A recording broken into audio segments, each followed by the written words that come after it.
bàbá Gani Adams bàbá ní ká fi yín lẹ̀ ipe ká má sọ̀rọ̀ sí yín ẹ̀yin fúnra ara yín ẹ̀ mú nǹkan tá a fi sọ̀rọ̀ sí yín síta dájúdájú gbogbo nǹkan tí àwọn ọmọ yín ń ṣe bàbá Gani ẹ mọ̀ nípa ẹ̀ òun náà ṣe lè ní gọ́ọ̀f tó ṣe ń hùwà ọmọ àlè Àgbàlá Gabriel láàárín ìwọ àti Ọlọ́run gbogbo ìpàdé tìwọ àti bàbá Gani ṣe yẹn ewu ẹyọ kan wo ló lè sọ fún mi pé ó mú làákàyè wá mo bèrè lọ́wọ́ ẹni Àgbàlá Gabriel láàárín ìwọ àti Ọlọ́run tó ń pè gbogbo ìpàdé tìwọ àti bàbá Gani ṣe ìpàdé kan pàtó wo ló lè sọ fún mi pé ó mú làákàyè wá àkọ́kọ́ ẹni ààrẹ ò kì í gbé kámẹ́rà lọ sójú ogun ìgbà tí ààrẹ ọ̀nà kakanfò kíní Àfọ̀njá ja ogun ẹ má gbàgbé o olórí ààrẹ tí ogun dé dúró ṣùgbọ́n torí pé ó ti jẹ́ ilẹ̀ ipò tí wọ́n ti ń ṣe nǹkan tí wọ́n ti ń ṣe ní ilẹ̀ wa tẹ́lẹ̀ kí ìjọba àpapọ̀ tó dé kí àwọn tó ń pè wọ́n tó ń pè sọ pé àwọn ń darí wa pé wọ́n sọ̀rọ̀ àwọn da gọ́ọ̀mẹ̀ntì àti ní adarí àti mọ̀ bá ṣe ń darí ara wa nílẹ̀ káàárọ̀ oòjíire ààrẹ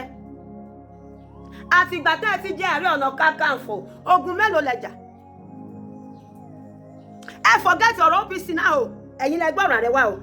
ẹ fọ bẹ́ẹ̀ ṣe mu wá lẹ́yọ kọ̀ọ̀kan là á ṣe dá padà fún yín lẹ́yọ kọ̀ọ̀kan àtìgbà tẹ́ ẹ ti jẹ́ Ààrẹ Ọ̀nà Kakanfò ogun mélòó lẹ́jà ayé ìgbà tí àwọn tó ń jẹ́ Ààrẹ Ọ̀nà Kakanfò ń ja ogun ǹjẹ́ kámẹ́rà wà ǹjẹ́ Facebook wà ǹjẹ́ íńtánẹ́ẹ̀tì wà ṣùgbọ́n gbogbo ayé la gbọ́ ẹ forget tọ́n bá gbé sí fídíò báwo la ṣe fẹ́ mọ orí iṣẹ́ tó ń ṣe àníkẹ́ má jàjà ìlara àníkẹ́ gbé lára ti sẹ́gbẹ́ kan àníkẹ́ gbé lára ti sẹ́gbẹ́ kan ẹ tún wá sọ̀rọ̀ ẹni ọmọ ogun OPC wà ńlẹ̀ Ààrẹ Gani Adams ìkan lẹ máa fọwọ́ mú orí yìí ni OPC ti pín sí 3 àbí 4 bàbá Fáṣẹ̀hùn ni first person ẹni tó dá OPC sílẹ̀ àbí mo parọ́ ẹ lè jẹ méjì ní ọbẹ̀ àlàdé àbí báwo náà ṣe máa ń pẹ́ má bínú ẹ lè sọ pé ẹ̀yin ni olórí Ààrẹ Ọ̀nà Kakanfò kẹ́tù máa kílẹ̀mù pé ẹ̀yin ni olórí OPC ilẹ̀ Yorùbá ẹgbẹ́ Ààrẹ Ọ̀nà Kakanfò dání ẹ̀rí ṣe ìgbà tẹ́ẹ̀dì olórí OPC ilẹ̀ Yorùbá ìdí politician lẹ́ẹ̀dì ẹ̀ sí ìgbà tí Jonathan fún yín ní contract pipeline tẹ́ ń gba salary ẹgbẹ́ wo lẹ́wà ẹwà ní PDP tẹ́yìn bá kara yín kún Ààrẹ Ọ̀nà Kakanfò ǹjẹ́ yín máa ṣe politician ṣáàrẹ̀ ń ṣe òṣèlú ni kí ló kan ààrẹ pẹ̀lú òṣèlú ìyàtọ̀ wà nínú OPC àti Ààrẹ Ọ̀nà Kakanfò kò jọra wọn ìyàtọ̀ wà nínú àwọn méjèèjì ààrẹ àbí kí lẹ fi wá pé ẹ wá ń sọ wípé ẹni tó wà níjọba lẹ́ni ẹni ò ní ọ̀rẹ́ ìjọba ṣé ẹ̀yin jó lóṣèlú ni ṣé tí Ààrẹ Ọ̀nà Kakanfò bá dára ẹ̀ lójú gẹ́gẹ́ bí jagunjagun ṣe àṣe òṣèlú ìbéèrè ni o torí ẹ máa ń bìlífù pé ẹ̀yin nìkan lẹ mọ̀rọ̀ sọ ṣé àwọn àkọ́wà tó jẹ́ wípé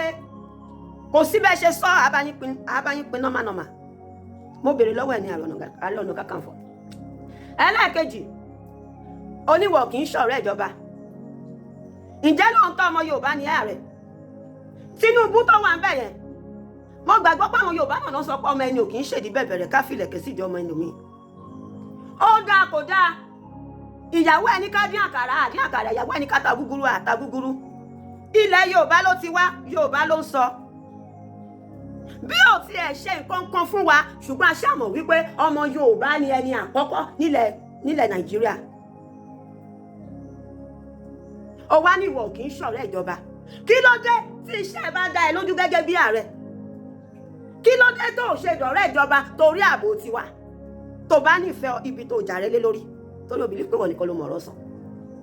kí ló dé tó ṣe fi tipátipá dọ̀rẹ́ wọn kí ló dé tó ṣe wá fẹ́ sọ̀rọ̀ ẹ̀dá ọ̀tá ọmọ Yorùbá tó wà lórí ìjọba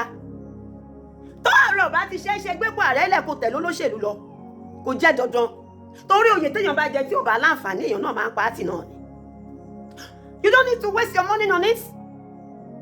ó lè jẹ méjìlá bá àlàdé náà ó lè sọ pé ó fẹ́ jọ lórí OPC kó tún jọ lórí ààrẹ irọ́ náà ìgbà tí Jonathan wà ń bẹ̀ ó gba security pipeline àwọn ọmọ Yorùbá wo ló bá ẹjà ṣé àwọn ọmọ Yorùbá ò sí ní senator ń gbà yẹn ṣé àwọn ọmọ Yorùbá ò ṣe governor ṣé àwọn ọmọ Yorùbá ṣé wọn wà lókè ń gbà yẹn àwọn wo ló kàn dẹ́mọ̀ ẹ̀ ìgbà tí Tinubu wá dórí oyè tó dẹ̀ wò ṣùṣùṣùṣù ṣe rò pé orí Tinubu ọ̀pẹ ni ó wá sọ̀rọ̀ kan ó ní Yorùbá nation ó ní kàn má ṣe ọ̀rọ̀ security ilẹ̀ Yorùbá bíi ti Yorùbá nation ó ṣe mistake. Àkọ́kọ́ Yorùbá nation tí tẹ́ǹtì bá ń ṣe pé Tinubu ló fẹ́ padà gbégbá rẹ ni